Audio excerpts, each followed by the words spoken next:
Welcome to the Knife Junkie podcast, your weekly dose of knife news and information about knives and knife collecting. Here's your host, Bob the Knife Junkie DeMarco.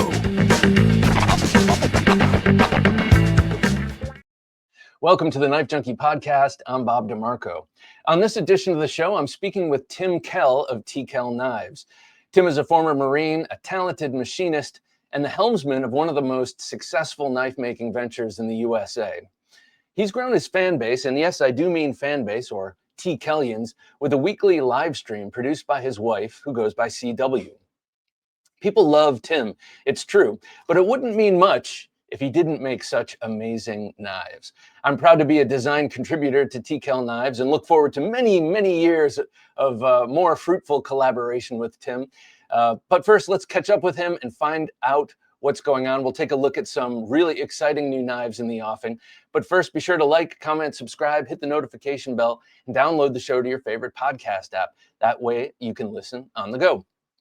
Also, if you'd like to help support the show, you can become a member right here on YouTube. Become a Gentleman Junkie now. That's a new feature we have. Or you can go to Patreon. Quickest way to do that is scan the QR code on your screen or go to TheKnifeJunkie.com/Patreon. And if you sign up for 1 year at once, you save 12%. That's a nice chunk. So just go over to TheKnifeJunkie.com/Patreon. Again, TheKnifeJunkie.com/Patreon. Adventure Delivered. Your monthly subscription for hand-picked outdoor, survival, EDC, and other cool gear from our expert team of outdoor professionals. TheKnifeJunkie.com/BattleBox. Tim, welcome back to the show, sir. It's great to see you. Very good to see you and hear you as well. All right, so let's start with what is, to me, the most exciting news. You got a lot of stuff going on at T.Kell Knives. You guys are always expanding. A lot. But you are coming back out with my favorite knife, the Agent 001. This guy? Yes, indeed. That's not even a setup. I've been carrying it for a long time. I go back and forth between this and an EDC depending on where and what I'm doing. Well, let's talk a little bit about how it's changed since the first run. I have them both here, and I can hold them up for illustration. I've been going on and on about this for the last couple of weeks on this show, but let's talk about some of the differences between the first and the second run. So the first run was incredible. I think an industry-changing blade, and all we did is what we typically do is we listen to customer feedback, and then each knife that we have in our lineup, every time I do the next run, I tweak it. So we brought a new machinist in and on board, Nick, and he has this ability to really take exactly how I think of something in my head and literally put it into steel. And limitations of standard machining don't really mean much to him because he's self-taught, kind of like me. So everything that we wanted this, I think what you and I envisioned the blade to be to begin with, that's what he did. So we did the step milling. We added the chamfers on the top and in the finger well, and it's incredibly precise. Really, really. I mean, each one is identical, and it's just artwork. I mean, it's incredible. And we went back with Battle Worn, which is, we brought Battle Worn back, so that darker matte gray, bronzish antique look. I think it's just, right now, it's probably the best blade we make. I think aesthetically, the way it handles, it feels, the dimensions are absolutely spot on perfect. I'll just keep staring at it. Yeah, me too. Here, I'm going to hold this up close so people can see that beautiful step milling on the bevels. And I have a close-up video of this coming out in preparation for the October 1st, 2025 drop date. Something I love showing off is the beautiful chamfering on the corners, like on the jimping and on the finger guard. And to me, that it's just another step. This is the first one here, beautiful and incredible. But this one is just has a refined nature to it. That's right. Yeah, I remember when I pitched it to you originally. You were like, "Well, I think it's great. What are you doing?" I'm like, "Just wait, man. This thing is." There's science behind the step milling too, and I don't know if a lot of people realize that we do that. You step this way, and it steps. So if you get really, really micro or super high magnification, you'll see that it's almost like a square pattern. And that reduces the amount of blade that touches whatever you're cutting. So about 60%. So it absolutely just flies through cuts. So we can do a thicker blade stock. Oh. It's not just a look, but man, it sure looks cool too. Tim, are you saying, pardon me, are you saying in cross section, if you look at it, it's a like the side of the Great Pyramids or something, like a yeah, almost. So it's almost like a cross hatch. So it's stepped harder, up the blade, but you don't really notice that there's little tiny. Oh. So that really it just, you have the high points on the blade, and that means there's less cutting, and it moves either if you're cutting meat or food or just the air, because you're a mall ninja. It flies through everything faster. Okay, so it's less surface area, Right. touching whatever. Oh, I had no idea, but I guess that that you know that when you're going up the blade north to south, there's going to be steps. You can see them, but Right. going towards the tip, that accounts for the natural distal taper that you have. Right. Okay, so another thing I noticed is the you went from 5 jimps to 4 jimps on the thumb ramp. What was the thinking there? Just brand consistency. That's how many we have on the rest of the stuff. So I just thought that it'd be smarter just to do that. I have this symmetrical eye, and I was like, Nick, man, that drives me freaking crazy. I want them bigger, but I want an equal number, so that when you look at the Raider or the Outright or anything, they all have that same flavor. Well, it's interesting because it is more comfortable, and it does not lose any of its grip. That was my concern when I told Nick. I was like, we need to chamfer it, because this is not we're not trying to strike ferro rods with this thing, and we're going to be pushing really hard, but I don't want to sacrifice grip, but I want that sharp corner gone. And it was a lot of trial and error, but I think we nailed it. So what was it like going from, so Nick Chuprin is who we're talking about, Right. NCC Knives. What was it like going from your first machinist for the first run of 001s to Nick? It was a really easy transition for me. Nick he's like us. He really thinks outside the box, and he has this T.Kell style. Sure, I can do it. And it's a challenge, because geometrically, when you're using a program that does 3D modeling, it wants to make everything symmetrical. The sweeps, the curves, it wants all of that to be a uniform curve. And when we have this taper, so this angle, it's hard to see here, this curve is not the same as the medial ridge. Typically they have to be when you do CNC CAD work, but because we have a clip on the front and then a sweep, that took a lot of doing, and he almost couldn't pull it off. And finally he's like, I got it. And I was like, I knew you could. So it was a challenge, because the original blades were milled this way, and we were swiping it with a machine that had a tilt, so a 5th axis. But now that we went to 3D to put the step milling in like the rest of our blades, very challenging to get the program to do what we did when we hand ground them in. So what's amazing to me is that it's easy to draw by hand, and then you have this incredibly sophisticated machine run by incredibly sophisticated software, and it runs into difficulties. To me, that's kind of ironic. And I jab them originally. My first machinist, who's still with us, Jeremy, I would be like, he's like, I can't do that. And I'm like, well, you said your, $250,000 machine can do what my hands can do. And it was, so. That's right. And they did it. So the new grips too, okay, you offer about 30 different grips, traditionally, right. Different manner of G10, and I love your burl G10, but you also had layered G10 and micartas and stuff. And now you're offering this battle lock, which I have to say, and I told you on the phone recently, I was a little bit skeptical of, because like FRN, isn't that a step down? But tell us about this. Just having them in hand has totally changed me. Tell me about this. So And that's exactly what a lot of people say. Like, man, people don't like the fancy plastic. That's what people were telling me. It's fancy plastic. I'm like, but it's glass filled nylon. You know, it's more durable than what people are used to, but it's going to be more impact resistance, and we can get the grip out of it and the weight savings that we want if we do a glass fill nylon. And it just made a lot of sense to me, one, from a manufacturing standpoint, to be able to finally get the amount of texture and the color saturation that I wanted, and it had to be an American product. And I love, this is the same 60 grit texture that you'll find on common pistol companies.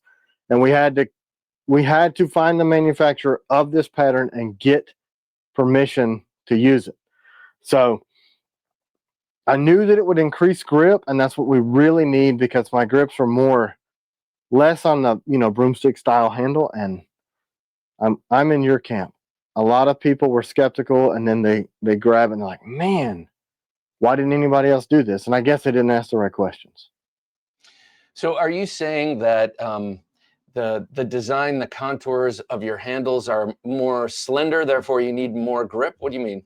Yeah, a lot of people. So G10, when you get your skin and your oils, it can load up and get slick. Especially micarta's really, really bad about that.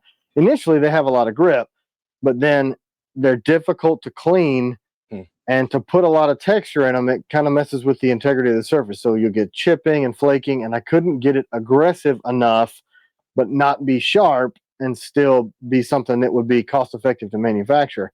I was always chasing that grip, get the extra amount, and I think it needed it. And I'm super, super pleased with how they turned out. I'm also, you know, a shallow guy. I like the way things look. It means a lot to me. Yep. And I just have this olive drab and the desert tan, and those are not very bold and bright colors, but the color saturation in these are amazing. They look beautiful. And the colors are almost infinite. So we've come out since with this bright blue. We are married to solid colors, but hold that closer. Sorry, a little more. Yeah. Nope, doesn't like it. All right. I don't know. Yeah. Anyway, it focused earlier, but yeah. You were saying the colors are infinite? Yeah, they have metallic colors, they have starburst colors. We can even put fleck in there, but we can't do multiple colors. So that's why we're keeping the Burl G10s around. That's kind of a, you know, I'm a guy that obviously loves pistols and firearms. And as soon as I get one, I'll pull the grips off. And sometimes I want it to be matchy. So I like the availability to still be able to do that. So we're keeping all of those around for aesthetics and still get grip. But then we're going to be switching primarily to the solid colors. But we're going to release some with the color flex in them. And I mean, I looked at their color catalog. They're literally thousands. Wow. You mentioned the Burl G10. I'm a huge fan of the Burl G10. Probably my most carried T.Kell knife, and I got a pile of them here, is my purple Burl G10 001. But you have this proprietary red, white, and blue G10, which appeared on this very special FMF. Beautiful. That I love showing off. I love showing this thing off. As I mentioned to you on the phone, my older daughter said immediately upon seeing this, I want that when you die. I'm like, which is a nod to your parenting. If they like my stuff, they're a winner. That's what I think. I couldn't agree more. So is that Burl G10, is that proprietary to you, like the whole thing, or is it just that color combo? Or no, the manufacturer approached me at Blade Show several years ago and said, hey, what do you think about this stuff? And they were swirling different material, like metal, like we did with Melissa's blade and things like that. And we were already using the layered system, which everybody does. And I basically just asked them, hey, can you do just the colors? And we want like a wood grain kind of swirl look. And they don't credit me with that. I do think that I was probably the first person to ask for that. I just thought it would look really cool. and it would reduce the amount of SKUs because we had a blue and black and a black and blue. And I thought, man, that would be cool if we could do a burrow pattern. And they came through. So it's gotten popular too. I've seen other company or other knife manufacturers starting to use it. So maybe I came up with it. Well, let's just say you did. We'll Okay, be narcissistic for a moment. we will move on to other knives, but before we do, I want to mention that when you sent me these production samples of the new Agent series, you sent me two things that are new to me. One of them is the Badger Claw sheath, and then also this awesome Ulticlip. And I want to talk about both of those for a second. But tell me about your work with Badger Claw sheaths. I mean, this is just so beautiful. That came by way of Nuge, Tom Nugent from Knives by Nuge. Mm-hmm. He and I share some common material sourcing, and we both were feeling the constraints of American manufacturing. And he said, listen, man, you should call the guy at Badger Claw. He comes through for me every time. He uses American, literally, they're American cows. They speak English. I've talked to him. And he's in Texas, and he's fast, and he's super open to be able to be like, hey, man, I got this cool idea. And he's like me. He's like, yeah, sure, let's do it.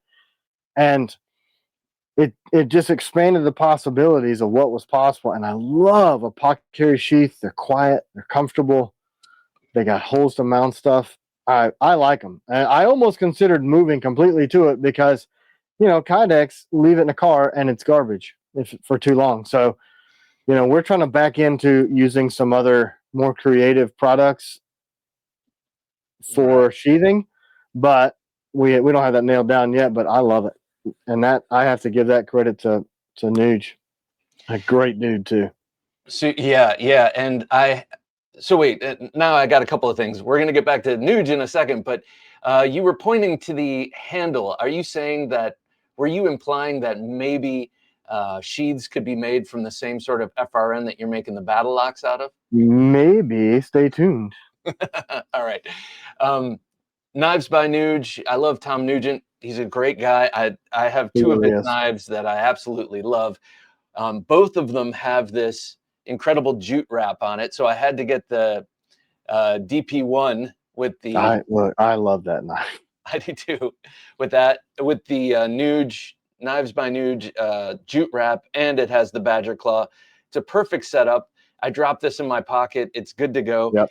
And I discovered that with the 001, I can do the same thing, even though it's, almost twice the size of the DP1. So one thing I love about these sheaths, you can drop the whole thing in your pocket. Yeah, and same. Like almost the entire thing is covered up, especially in like work pants, khaki pants. And then jeans just a little bit peeks out, and then it's so easily removed and put back in. I love this setup. It gives you the gentleman carry too. It's not as intimidating when you just have a leather thing with a little tiny handle sticking out. Kydex looks tactical, so and it's really comfortable. I like them a lot. Yeah. Let's talk a little bit about this clip, the Ulticlip spring clip. I've been loving this. You sent this with as a sample with the 001s, and I had it for a few weeks. I had it for a few weeks and did not put it on, and I finally put it on, and I'm so glad I did. I really loved it. That was an interesting project. There was a guy who used to make what I thought were the best IWB holsters, and I reached out to him, Eddie Massaro, about this clip. Man, I think we can use this for blades. I would like to explore that. And we went back and forth for several years trying to come up with some kind of an idea. And he basically got to retirement age and said, I'm done with it. You want to buy the company? And C-Dub and I were actually getting her a new phone. And we were talking about it while we're trying to deal with the Apple Store people. And I'm like, you know what? Let's do it. So we were going to buy this holster company just to get access to the clip. And I guess in the time that we were going to get back home and really discuss this seriously, he sold the rights to that clip to Ulticlip. And I'm like, Eddie, I don't I don't want the holsters. It was the clip that I wanted. And he's like, oh no. And then he put me in contact with the guys at Ulticlip. I kind of knew Ryan, you know, God rest his soul and his family, from thinking about carrying some of their other clips, the Slims, and we kind of had a basic relationship. But then he and I started really communicating closely on, this is what I'm thinking. Instead of just this single skinny little clip, let's do something that mimics more of a wider clip. You'll get more stability. You can do the lock-in. If you make it out of this material, you can spread it and put it in any hole configuration. And we went back and forth for, gosh, a couple years. And then I think Blade, Texas, he and his engineer come up and they're grinning and they've got these things. And I was like, oh, that's it. That's the one. And he goes, that's it. I knew it, man. We finally did it. And then I said, we want to roll it out. It's going to become our exclusive clip. We were going to debut it. And then they asked if we would debut it with them at Blade Show Atlanta. And we did. So we debuted that clip on Melissa's blade. And they entered it and actually won Accessory of the Year, which was kind of a really proud moment for myself. You know, I didn't invent it. I'm just happy to have been able to give them input to really make an incredible product. I love the clip. So from just from looking at it, I thought, oh, that's going to be too like flimsy is not the word, but it's like it's not going to stay flat against the belt. For some reason, just looking at it, that's what I thought. Yep. But this does two things. First of all, the spring is the spring material is really durable and really stout, but it solves this is what I love the most. It solves the age-old problem of clips and the holes. You can spread this thing out to fit any hole configuration. It is awesome, man. I love it. I love it. I got to get more of these in my life now. We have thousands upon thousands of them. And, you know, I don't know. So this was Ulticlip. They brought this to the design. So you can shorten it to 1.5 inches, bring it down. It'll fit over a 2-inch belt, and you can loosen it and cant it at a 45. That was their thing. I'm like, man, that's brilliant, guys. I absolutely am just blown away with the clip. I use them on, we make the tactical suspenders, and I use that clip because it's so low profile, so stout on those. I use them on a lot of stuff. Wait, you make tactical suspenders? I didn't know this. You know, and we're not going to get naked, but you see, I'm wearing them now. You can't even tell, but they clip under your belt from the inside. So the only thing that's showing is the front part of this. So I wanted to be able to carry heavy stuff, and they take 15 pounds of weight. So there's a cross piece, and then they're really commercial grade elastic. So they'll pick up 15 pounds. So you can completely loosen your belt and have heavy iron. So a 1911 style pistol, all of the nerdy stuff that us EDC guys like to carry, keys, wallet, flashlights, but you're not sagging. So when you bend over, you're not showing everybody your exposed rear, but it really keeps everything compact and tight. And I didn't want something, because suspenders are, 1950s, big, red, wide things, but I wanted something that you could keep really clandestine. So you can't even see them there. Yeah. They're super. And they're really popular in tactical communities. A lot of officers, a lot of military guys order them, and even CCW concealed carry, because you don't have to have that belt cinched down so tight that it's cutting off the circulation to your hips. Yes. Okay. This is just a little moment I'm having. I'm going to have to check these out. They're neat. And figure out how I can integrate them into my stylish daily wear, which is you gotta roll untucked, Mr. DeMarco. Yeah. that's the issue. Yeah. You can actually kind of clip them and tuck stuff in behind them, but you'll still see the little part. But you can tuck your shirt in about 2 inches behind them, so it's pretty neat. Well, I know that real fine gentlemen who wear like real nice suits and stuff like that, suspenders have never gone out of style in that way. Yeah.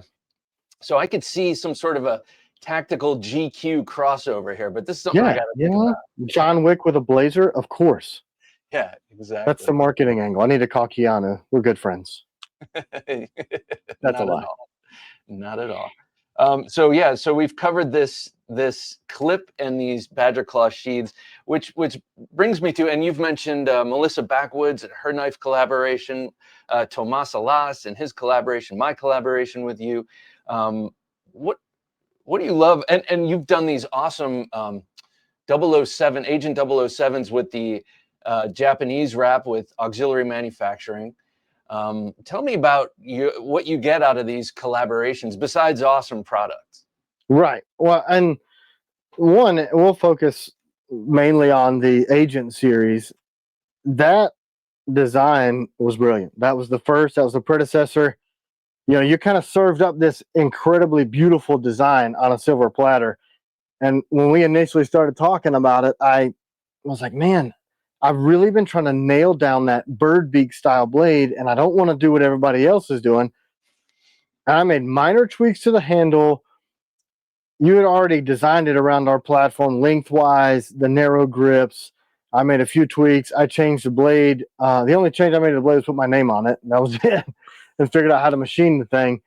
And out of that has been born every Agent series. And it is our most popular knife collaboration. So kind of backing into that, when somebody of your prowess, you've touched more knives than I have, different types of knives, your martial arts background is more extensive and in a different discipline than my own. So I can listen and gain feedback. And if you like our stuff enough, that's hugely valuable to me because it's a different perspective. It's a different subset of thought, of ideas, of vision. And I really like pulling from these different stuff and making cool blades. Yeah, I think you've got a lot of I think to be open enough. And first of all, thank you for those kind words. I really appreciate it. It was because, you know, the Night Stalker is what really inspired this. Yep. The length of the night, you know, this is the length of the Night Stalker. The blade is the same length, you know, almost exactly.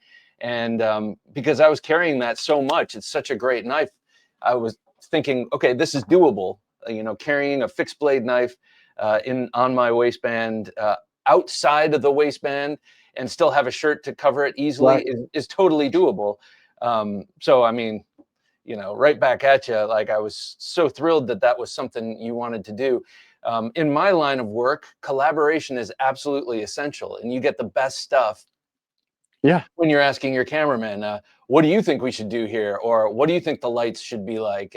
And you get all this input. That's what really makes, you know, good stuff great. And I feel like you and I hit a nice stride with that. It can be hard sometimes collaborating if people's egos are too too involved. None of that in this collab. It was super easy. Yeah. I mean, for me, I mean, I just made a few changes and it was easy. Well, Jim just brought up your webpage, and first of all, which is beautiful. And he is scrolling, and we just casually scrolled by the adversary. The combatant folder. Let's talk about the combatant folder. This is like a revolutionary thing, not just for T.Kell knives, but for the folder industry. And you're not really known so much as a folder guy yet. Let's talk about this. We have been on this quest for probably 3 years or more to get a folder that would stand up to heavy duty use, be light enough to carry, be comfortable. And I'm not a folder guy, so I didn't know anything about, you can't use this lock because so-and-so says you can't, and you can't do this because that's not allowed, and this is what's standard in here, and all that stuff would frustrate me. Like, I just want to make something cool, and why doesn't anybody do fill in the blank? So I tried to design them on my own. I'm not super good at that. And then Imri, who you and I both know, introduced me to a friend of his that he learned knife making from, Vance Corridge. And Vance is out of Colorado. And he's like, hey, I got some ideas. I've got this really cool crossbar style lock. I didn't know what that was. I didn't know what an Axis lock was. I didn't know what an Omega spring was. I didn't know that because this company came up with it, I couldn't use it because I thought it was cool. So I really pushed Vance in I want modularity. the first one, I'm like, this is so hard to take apart. Like, can't we just do this, and this? And Vance he says he's lazy, but I think he's crazy enough to go, yeah, I think we can figure that out. And he came up with this modular design on a crossbar that you can just drop blades in and pull them out. And then I'm like, hey, I want bearings. I want something that just snaps open. I want to be able to hold it in reverse, which is not a crossbar thing at all. And I'm like, why don't we do this? Like, well, they're hard to take apart. So then he brings me, after a couple of years, very close to this. And I'm like, man, now you figured it out. So then we tried to we pocketed the bearing so that you can do, if you've seen the video, you can do a blade change in just 15, 20 seconds, which is crazy for a crossbar. But the handles just pull off, 2 screws. You pull the pivot, drop the axis, the blade falls, you throw the new one in, and you have the whole, this is a universal piece, the handle without the blade. So that allows us to make other blades that we can drop straight into it. And along that same vein, I wanted to use these spring style clips because I love the APH, the clip we were just talking about.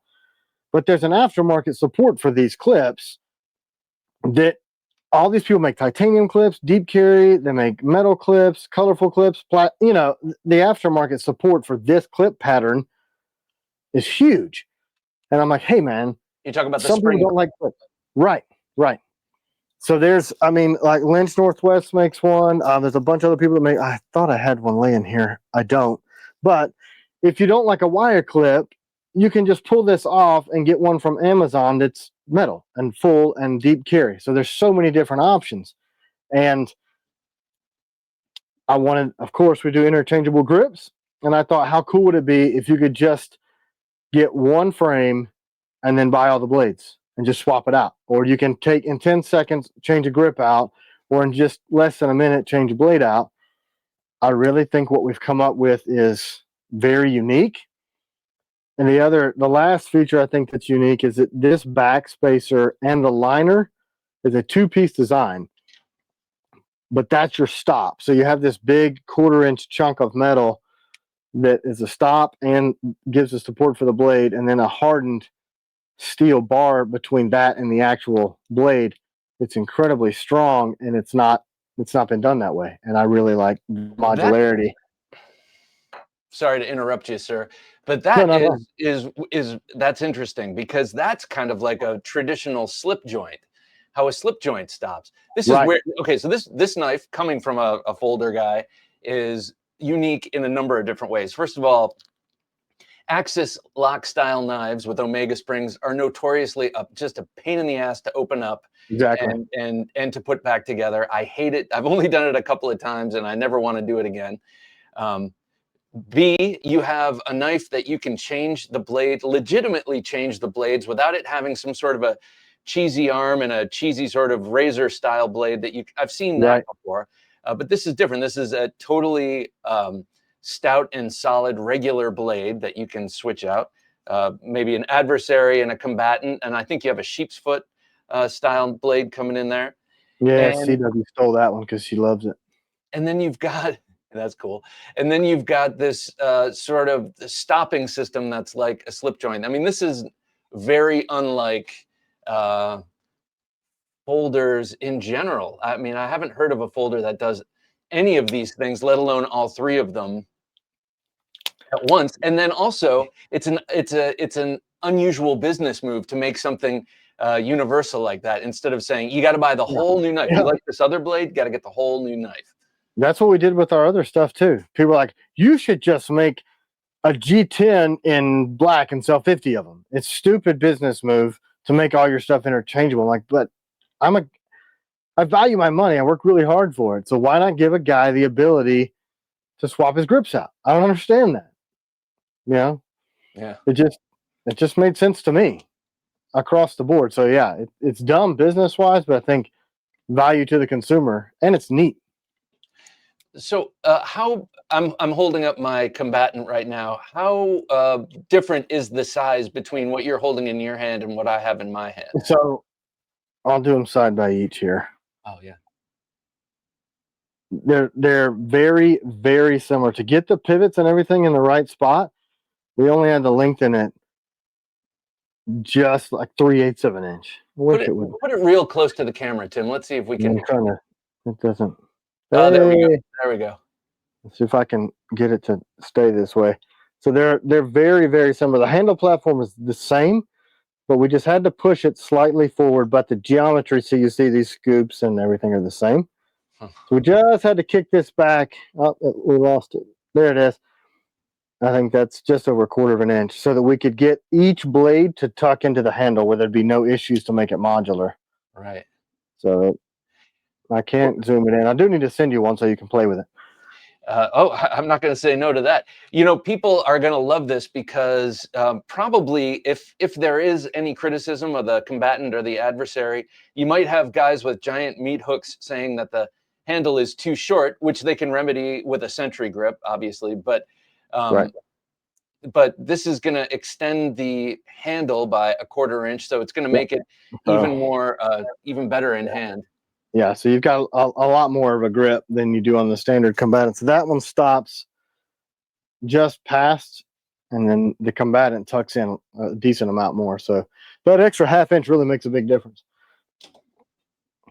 And we will be in the future. We've already got the rings designed for this series and the next. So we're going to try to make it completely modular. You mean the aftermarket? I'm holding up the sentry grip for my Night Stalker there. Right. Yeah, that thing works great. So people who buy this folder can get the ring also. That is the plan. Quick question about the bearings in this. You have bearings at the pivot, and they're sitting in a pocket. What Right. stops them from just falling out of the pocket? Is there something there, or? It's just the frame. So if I can get it, nope, it doesn't. All this fancy, this guy Bob recommended this camera to me. Yeah, There it is. I got it. It likes my face. So they're just held in here and with pressure from the pivot. Okay. And what keeps the frame together is this crossbar has a shoulder. So that threads on, and that's how we can make it modular so that everything just slides and tucks in. So for the bearings to come out, you'd physically have to slide the blade out. Okay. To their pocket. And they're standard bearings, so you can get them anywhere. Same with the springs. The pivots are all standard, so it'll be really easy for people to, if they want upgrade bearings, upgrade their own bearings, or to replace any of the parts. I wanted it to be easy to tune or to add different stuff. I mean, that your whole philosophy of modularity and your requirement for modularity is very definitely speaks of your Marine Corps background. Yep, I think so.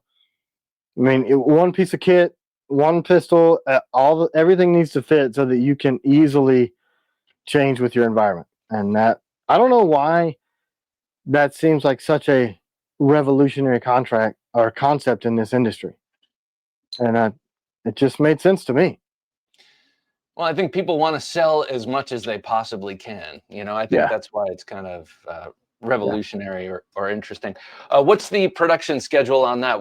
When can we expect those to come out? And is NCC working on those? No, that's actually VCC, Vance Corch Customs. Oh, so he's in Colorado, and then Nick is in the Northeast. So we are thinking through something. If you haven't seen Nick Chuprin's folders, his automatics, all of it, they are premium. And I would love to be able to commission a premium line of automatics with Nick, because I think he's one of the best in the industry at that. He's innovated his stuff. Each one of his springs is custom made. I mean, the guy he's a freak of nature. And maybe one day we'll come out with that super high-end automatic with Nick as well. But we keep him really busy with the fixed blades right now. Yeah. I don't think he wants to make competition for himself, because he's pretty well known for his folders. Oh, that's true. That's true. Yeah, that makes sense. Okay, let's move on to the sapper / Well, tell us about what's going on with the sapper. Now, before you do, let me just gush about it for a second. This has long been one of my very, very favorites from T.Kell knives. And it is a collaboration with Imri Morgenstern, and it is a big knife. It's a recurve. To me, it's a fighting knife, but, or, combat style fighting knife. But it also, I have learned, excels in the back 40. Mine is nowhere near 40, but you can de-limb and you can do all manner of work with this. So tell me about the evolution of this knife, which started as the sapper. A sapper is a demolitions expert in the military. So a guy who searches and destructs and makes mines inert. So there's a very specific set of tools that they use, and this blade was designed to be able to effectively do that. It was never supposed to be a combat style blade or a brush clearing blade, and I brought that to the table. I really wanted to make it multifunctional, and Imri actually took it to the tracking school, TTOS, and they loved it. And there's a couple SEER guys that I ran into at CanCon when we were exhibiting there. And this guy did SEER training for the military, and he got one of the blades. And then the feedback from him was, man, you're mismarketing this knife. This thing is incredible for that environment. So I felt like we were really pigeonholing the blade, and anybody that bought it, they'd either say, hey man, what's this line for? And I'm like, well, that's the probe for landmines. Like, I live in Maryland. I don't, that's not here. Yeah. It's like, we're delimbing stuff. That doesn't exist. So a lot of people shied away from it. And the feedback kept coming in that this was a great bushcraft, backwoods kind of multi-combat roll style blade. So I talked with Imri, and I'm like, man, I think we need to rebrand it. And it was a lot of discussion around that. So we didn't really make any changes other than we pulled the line off. We still left Imri's logo because he and I were co-designers on the blade. And we made it available in all the colors and multiple steels to not pigeonhole it, because I think the blade deserves a different light. I think more people accept it. And we just did the drop Monday, and we sold probably 3 times more than we normally do, just from showing people those additional feature sets. So this is now called the Outrider. Right. You can still get a sapper if you want a sapper. Correct. But you have taken the line. When you're talking about the line, if people don't know, there is on the original sapper a line going from the very tip of the blade, coming straight down the blade, that line up with all 3 handle screws. And as Imri was talking about it when he was on the show, it is integral with the design of the pommel, which is meant to fit in the palm of the hand and to kind of align all the way with your forearm. And that is for when you're searching in the sand for a landmine and gingerly kind of poking around.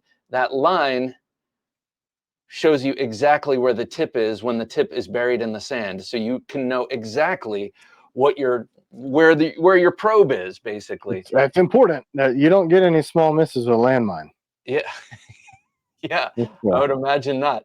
And so I always thought the line was cool, and it would never stop me from buying a knife. I think it's just added coolness. But from a knife company owner's perspective, marketing is a big part of it. And if people start thinking that it's a more of a specialized blade than it actually is, then you'll have people turning their back on it. But you made the choil larger, it seems, for this kind of bushcraft kind of grip, carving and that kind of thing. So just a couple of little tweaks. Yeah, very minor tweaks. The first sapper didn't have jimping at all. The Outrider does. We did open that channel up. I think they had an excellent sheath, and people are responding well. Yeah, you kind of have to teach people in anything that you do. And if you want to stay in your lane and be like, well, this is what it is, then that's fine. You can do that. But I think I use tools for many purposes. And I felt like these little tweaks and then pushing it into a different community would let more people enjoy the blade, because people that bought them were using them for these use cases. Yeah. not many people were telling me, hey man, I did a great job searching for mines and I kept my legs, so thanks. But everybody was like, hey, I carried on the ranch and I did a lot of cool stuff. Yeah, I have a solo camping weekend coming up. It was gonna be this weekend. It's been delayed, and that's gonna be one of many knives that comes. But that's the one that I'm gonna have on my belt. I think is the Outrider, because it's got everything I like. It's got a very aggressive stance, but it's actually quite a practical It's the knife. thickest blade we make too. It's 316, so it's thicker than anything else. So it's durable. So just to get back to collaborations for a minute, two also very successful collaborations you've done with Tomas of Tactical Tavern and Melissa Backwoods. Those are also very popular collaborations. Are you expecting to do more runs of those coming up? Yeah, we actually have some of both coming this year. The 007 collab. Really, it's just minor tweaks to a blade that we had already designed based on some of Tomas's feedback. So not a whole lot of changes from its original to his feedback on that blade, but he wanted in different steels. So we're going to do some in S35V. Actually, those were made. We're going to do those. We're also going to do some CTS XHPs in Melissa's blades later this year, and we also have some more carbon steel because she pushes more into the outdoors. So ADCRV2 made sense for that blade. So we're going to kind of do EDC and that, and then the 007s. I hope to get both of those to market this year. We have a really full schedule up until November. And this is only our second release of the 01s. And with the new features that we've added to that, I really want to highlight that blade because it's what started, I think, a movement. I mean, people love the entire Agent series, and I think that it can stand alone as just an incredible blade.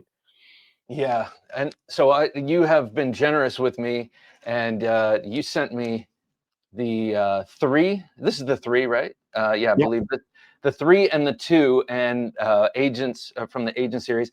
I have slacked. I need to get back on, and as soon as the 7 comes out, I definitely need a 007. I'd love to get it in that auxiliary manufacturing handle wrap. But these are incredibly useful blades too.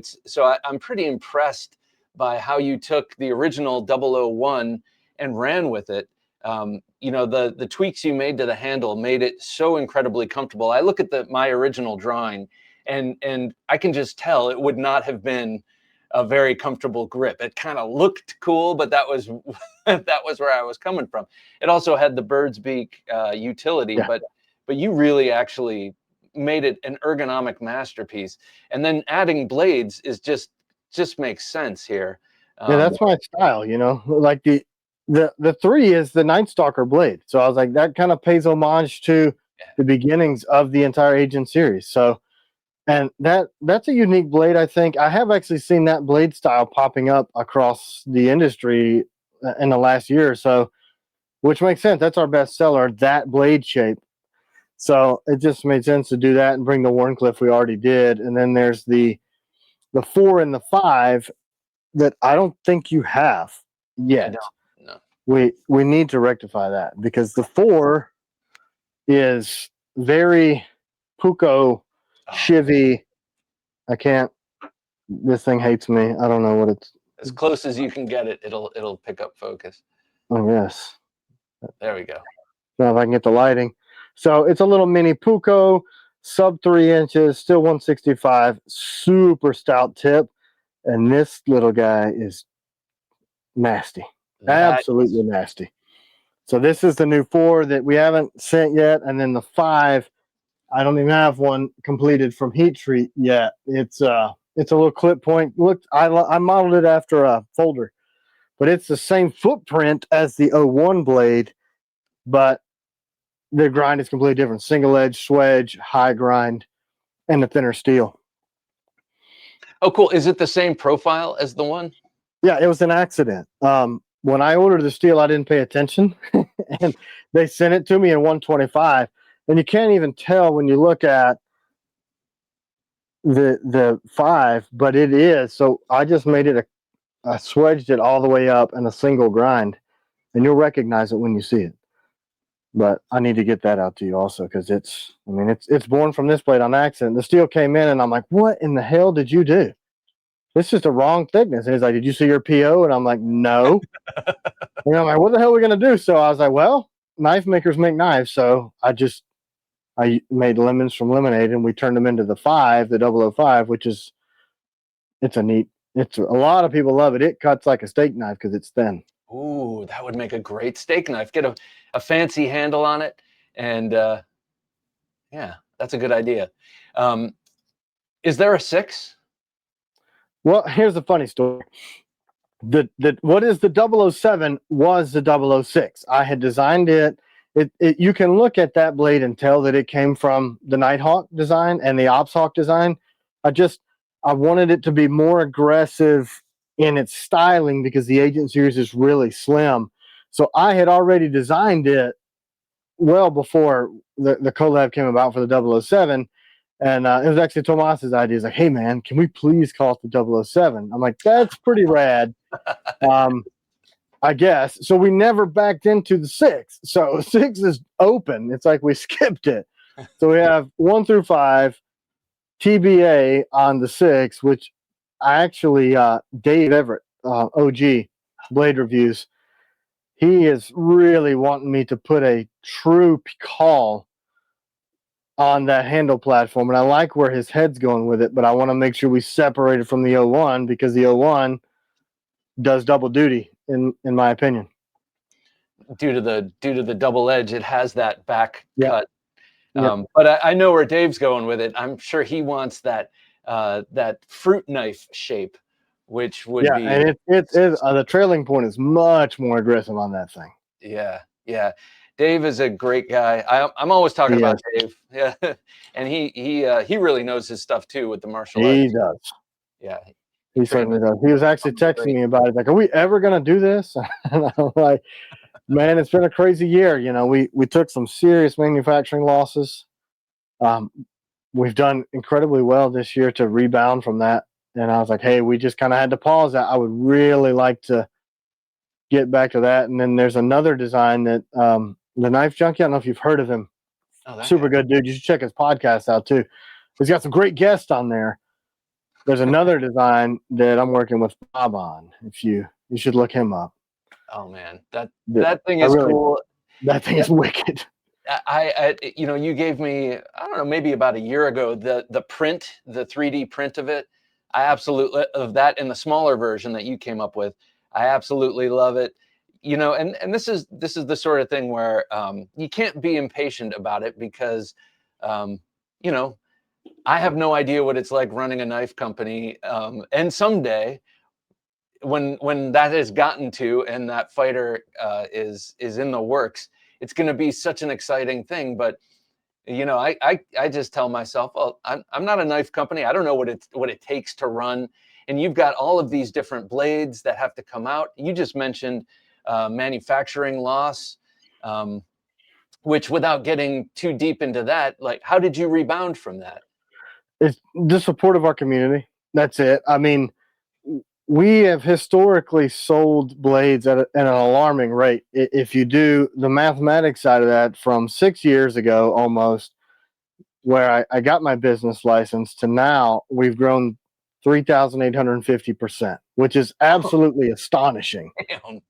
And I'm like, this is crazy. So we've just been chasing this thing, and the support of the community and people being really excited about what we're doing differently in the industry, that's allowed us to be able to carry on. I mean, we're talking almost $500,000, and we are a cash-based company. It is it's been a slog, but our customers have really continued to buy our blades and supported us as a company, and it's great to see. I mean, without getting in the weeds, like you said, it's really inspirational to me and CW to just kind of step back and like, man, this is crazy. Against all odds, it shouldn't work. A cash-based company should not be able to weather that. And because of the support of the industry and the community, we have. Well, I also think you're being maybe a little bit humble, and I believe what you're saying, but also you have been able to. I'm going to use a corporate term that grosses me out, but you've been able to pivot very nicely when you've received blade blanks that have not lived up to your expectations. You've been able to actually turn them into great kind of new-ish versions, and I'm thinking of the FLN, for instance. Right. What did you do with that? We had originally designed the FLN with Jared from Neeve's Knives, and then I think for his use case, I didn't hit the mark. I did what I wanted to do, but I didn't do what Jared wanted to do. So we backed in, tried to make a new one, and when we got them back from the same company, they were wrong. So we sent them out to Dan Hosen of Precision Knife Works in California and had a hollow grind put into those things, and those are coming on the 5th, the 1st, I think, maybe alongside October 1st. I don't know. I can't remember. I can't even keep up. But we just reground those blades into that to make them an incredible blade. Just, you have to pivot. You've got to listen to the community, and you can't just let, 1,600 blades that are jacked up sit on your shelf and cry and go home and make wind chimes. Yeah. You got to do something, Well, and also in doing that, in taking those wind chime blades and fixing them, I am imagining it's closer to Jared's vision. I mean, I know how much Jared values edge geometry, very thin edge geometry. Well, now it's hollow ground and thin. And I know some of his designs that he's had made by Wee Knife Company and other companies feature a very thin hollow ground blade. So kind of, in a sense, you were able to dry your tears and make something maybe that you weren't even expecting would be so good. Yeah, and it's wicked. It is wicked. That's so cool. Yeah. I mean, I have the first. I'm holding up the original FLN, and it is by far the best karambit I have. I don't have too many karambits, but in terms of grip, in terms of being able to make a natural fist, this thing is awesome. Yeah, and that's, if I can get this thing to cooperate with me, this is the 2.0 without the hollow. This is the thick version. Yeah, it doesn't. Anyway, it's same flavor, just a little bit slicier. And if you recognize it, that's the Piranha Grip platform. So again, we use the Piranha Grip because I like it. It's small, it's compact, but you get a lot of grip so that I don't have to invent a new handle, and I thought it worked already. So we also use that for Melissa's blade. Again, back to modularity. Yeah. So it didn't start life as a karambit. And then some of the experts are like, what is this thing? I'm like, well, this is not at all what Jared said he wanted. But I said, how about this? We'll get the same functionality. And it ended up being this micro compact, nasty little karambit blade. And when you get one of these, you'll get it. It is a cutter. Yeah, man, this thing is sweet. And actually, now that I'm holding it, it needs one of these wire clips. Your wire clip that you've been that you sent me would be perfect for the FLN. I had trouble with how to mount this, how to carry it. For me, I think it works best with lace in the belt and just tug it. But this is a prototype of the sheath. We're working with MKM on this, so it's leather. It's going to have 3 holes. They'll be black, and it's a magnet style sheath, so it has the same amount of retention as a standard Kydex sheath. And we got super strong magnets, and it's also ambidextrous, so you could actually put this blade in this way, but they're going to come in black only. With that APH, it'll allow you to IWB tuck this, and it will be completely ambi. And you can put a DCC clip, and they'll be in black leather. And these will work on the existing FLNs also, because it's the same blade profile. So we should have those back. The guys at MKM, that's the Italian knife company, they've been great to work with. Lorenzo, he's just a good dude. And a phenom on the foosball table, by the way. Don't try that. Don't try that. I'm telling you. Tim, we're up against our hour. Let's just tell everyone. I know people who are watching this know you probably, but for those who don't know you so well, tell our audience the best way to keep up with you and what you've got going on. Right now, because we were canceled on Patreon last week. What? Yeah. We appealed twice, and that's it. So we got the news yesterday that no more Patreon for us. Our newsletter to the website is going to be the best way. We also have a YouTube community tab. That's really our newsletter. There's a lot of people. We try to push information through there a lot. Our live streams on Sundays, that you can ask a question. That's typically, we go 10 to 12 Eastern on Sunday mornings to midday to try to keep everybody up to date on everything. So between those three, you should be able to get all the information that you need. Unreal. Well, thank you so much, Tim, for coming on. It's always a pleasure, man. I love talking with you. I love your knives. And we have some pretty good phone conversations too. Yeah, like a lot. Sewing circles. Aside from the industry, it's great to be a friend of yours. Oh, man. Right back at you. Thank you, Tim. Thanks, Bob. Want to sell your custom knives online? With LaunchCart, you can easily create your own e-commerce store. No coding required. LaunchCart is designed for knife makers like you, with built-in tools to showcase your craftsmanship, manage orders, and grow your brand. It's fast, flexible, and even includes low-cost payment processing to help you keep more of your profits. Start your online knife store today at TheKnifeJunkie.com/launch and turn your passion into a business. There he goes, ladies and gentlemen. T.Kell of T.Kell Knives, one of the best out there. And man, it really sickens me that they've been kicked off of Patreon. That's absolutely absurd. I know they had a thriving community there, but they do have a thriving community on YouTube, 10 to 12 on Sundays, Eastern Standard Time. Check them out there. That's a great show. Also, if you want to order one of those awesome T.Kell knives that you saw, we have a great affiliate link. You just have to use the coupon code KnifeJunkie at sign out. They get a sale, you get 10% off, and I get a little something too. So it works for all of us. All right, for Jim working his magic behind the switcher, I'm Bob DeMarco saying, until next time, don't take dull for an answer. Thanks for listening to the Knife Junkie podcast. If you enjoyed the show, please rate and review at reviewthepodcast.com. For show notes for today's episode, additional resources, and to listen to past episodes, visit our website, TheKnifeJunkie.com. You can also watch our latest videos on YouTube at TheKnifeJunkie.com/YouTube.